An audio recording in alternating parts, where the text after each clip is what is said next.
Това клипче е специално за операторчето. Следващото пак ще е за него.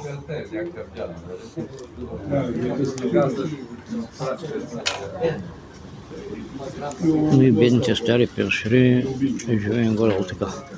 Пиеме вода с лимонче, пиеме кафенце и това.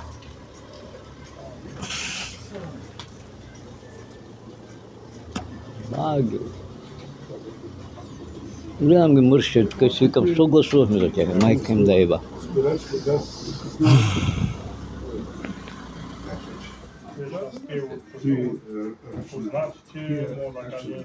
Генерале. Ще те смилим, май.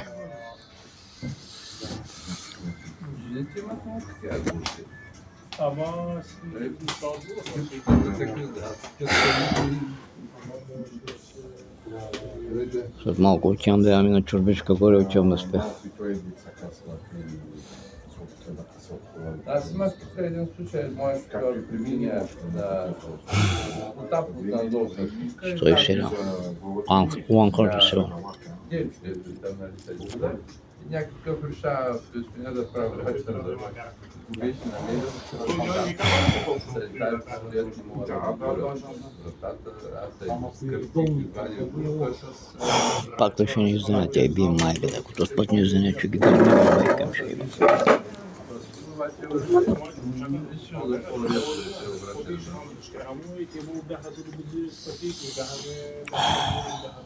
Може да стане голям проблем там.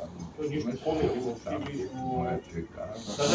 Не знам дали да е толкова там пачки или пишки от Надуго. Да, той го изпълнява в някакви делирани съведете състояния.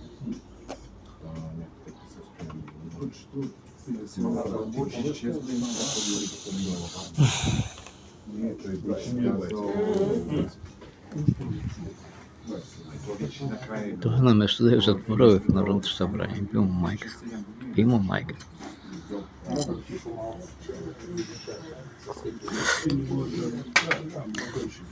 Някой ми каза, че съм оставил охраната да не се от. Тъс мърша на место да е в затвора или в Дубай. Ко да говорим, бе? Ко да говорим, ви бесен съм, майка им шеба. Ще извикам мужехидините, ще ги мачкат. И изчезна. Аз разходих на млето. После тогава той си дошъл безплатно малко да и пак се